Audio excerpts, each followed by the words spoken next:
This is KGW News at noon. The call is terminated. The quorum is not present. For the second day in a row, Republican state senators didn't show up for work in Salem. Hello, everyone. I'm Brenda Braxton. Thank you for joining us. Just about an hour ago, the Senate announced it did not have enough members to conduct the people's business. The chamber was too short of a quorum. The back-to-back walkouts come as the Senate prepares to vote on bills about abortion and gender-affirming care. But Republicans say their absence isn't about that. They say the problem is how those bills are written. By law, they're supposed to be plainly worded so the average citizen can understand them. But the GOP says that's not happening. Meanwhile, Democrats say this whole thing is just a stall tactic. Leaders from both parties held dueling press conferences yesterday afternoon. The real reason that we see the walkout today is to show that people are obstructing the ability for senators to vote on reproductive freedom and sensible gun safety. We can't have a state senate that is run like a banana republic as if the law doesn't matter. So there's a wrinkle that could affect how long this walkout will last. Voters approved a new law last year preventing legislators from running for re-election if they have 10 or more unexcused absences. Republicans are questioning whether that is even constitutional, and they may put it to the test, staying out longer than 10 days in order to force a court challenge. In the past, walkouts have been used by both Republicans and Democrats. The current session is scheduled to run through late June. Hey, the weather also making headlines today. A lot of you guys woke up to thunder and lightning this morning, and viewers are sending us pictures. These shots are from Powell Butte in Portland. They want to hop across the Columbia and show you this. This is what the storm looked like in Vancouver. Oh, it sure was an active morning. Let's head back to the Weather Center and check in with Chris McGinnis. What are you seeing on the radar right now? Peering in, that's a pretty cool shot. But let's go ahead and show you the lightning data over the last 6 hours. It was prolific early this morning. We'll take you back to 6 a.m. Look at all the lightning strikes across the Cascades, across Central Oregon, through the Gorge, and of course right through the heart of the metro area here. Longview south of Salem, thunderstorms popped this morning. Okay, we have seen that activity basically come to an end west of the Cascades. However, in the last little while, we've seen a little uptick now between the Dalles and Hood River in the Columbia River Gorge. So that is one area that may be still, well, obviously still hearing some thunder as some cells continue to pass from Hood River and then over the river towards White Salmon and up into portions of Skamania County. Meanwhile, across the metro area, this is primarily just rain. We're not getting any reports of thunder at this point. And over the last 3 hours, you can see all of that activity continues working from east to west across the I-5 corridor. We picked up more than 2/10 of an inch of rain here in Portland, a quarter of an inch of rain in Hillsborough. And check out Aurora, close to a half an inch of rain so far this morning. So some of us have gotten really wet from all those showers that have been falling across the region. 51 degrees last check at PDX. The plan for the remainder of the day is for the rain to diminish as we head into the afternoon. We may or may not see some sun breaks, but Brenda, I think we're going towards a drier afternoon commute with temperatures slowly inching up to about 60 degrees. All right, Chris, thank you. We are tracking a power outage this noon. Now, this wasn't caused by the weather. It's labeled as an emergency repair. Still, more than 3,500 people in North Portland have no electricity right now.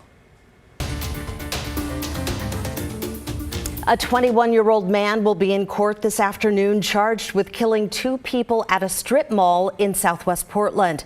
Here's where the crime happened yesterday along Barber Boulevard near Barber Square. Witnesses tell us 3 men had been arguing and 1 man shot the other 2. Police haven't confirmed exactly what happened, but say when they arrived, they found 2 men lying dead on the ground. Here in the shop working, and I heard 2 gunshots, and then it paused for a second, and then I heard like 5 or 6 more. They just emptied the whole clip out. My client and I both turn and, hear the gun keep going on over there, like at least 6 or 7. And we both run to the back. police identified the suspect as Jobonpreet Singh. They detained him yesterday, then overnight revealed he's been charged with murder. Singh is currently in the Multnomah County Jail without bail. If you are a PGE customer, your monthly bill may be getting bigger. The utility wants to raise rates an average of 14%. Here's what that means in dollars. PGE estimates the bill for the average single-family home would jump $23 from $141 a month to $164. PGE says it'll use the money for maintenance, upgrades, and rising operational costs. People voiced their opinions at a public hearing last night, saying they worry about how this increase will impact low-income customers. I'm just frustrated. I'm a frustrated consumer, and I need to let you know that. It's just too much. It's just too much. We can't bear it. It's not what I said to PGE when I called them. I said, what you're doing is not sustainable for the average person. It's not sustainable. We can't sustain it. The Oregon Public Utility Commission has to approve the increase, and it wouldn't take effect until January 2024. You can go to the Commission's website to weigh in. You have until May 31st. If you live in Clackamas County, you should have your ballot for the May 16th special election. And if you don't, there's a problem. You can contact the Clackamas County Elections Office with any questions because all the ballots have already gone out. Email the address on your screen or call 503-655-8510. Ballots must be postmarked or returned to an official ballot drop box by 8 p.m. on Election Day.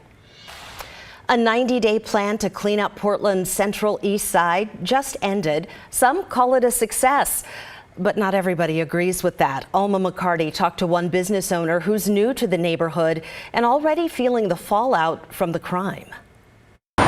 In Portland's Central East Side, you'll find Chris Hudson's vegan burger cart. My passion, my dreams, what I've been working for the last 8 years. Originally on 82nd, Gnarly's moved here in March to Southeast Oak Street and 9th to be closer to customers. Up until this week, it's been fine. Though he knew theft and vandalism, I knew coming to this area was going to be more prevalent. Could easily happen to him. I did have my 2 propane tanks here, and they were chained around the frame of the cart. They had cut the line that I had here and just taken the tanks. This is like the top security lock, and this chain is twice as expensive as a regular chain because it's hardened steel, and they had no problem. Cut right through it. That theft happened just this week and only days after thieves stole a different piece of equipment. Being closed for us is a big deal. Back in November, business owners from the Central East Side pressed city leaders to help with situations like this. Through a 90-day reset, starting at the end of January, the mayor pledged to address safety, crime, vandalism, and homelessness. Not just in terms of the data, but I want it to pass the C test.